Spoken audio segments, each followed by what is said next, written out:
In today's video, we will discuss how to turn off Jlab earbuds. Keep watching for a complete step-by-step breakdown. Here are a few options you can choose from to power down your Jlab earbuds. The first method is to put them in the charging case.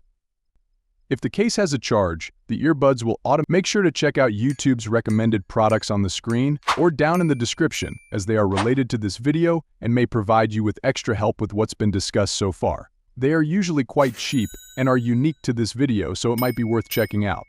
Anyway, back to the tutorial. Earbuds. Once disconnected, the earbuds will automatically switch to standby mode after 3 minutes and turn off completely after a few more minutes. This method is useful when you don't have the charging case handy. The third and final option is to press and hold the touch sensors on the earbuds. You will then hear a goodbye voice prompt that notifies you that the earbuds have powered off. The time taken for your earbuds to power down will vary depending on the model. It's important to note that the time it takes for Jlab earbuds to turn off can vary depending on the specific model you are using. And that's it for this video on how to turn off your Jlab earbuds. Thanks for watching. Until next time.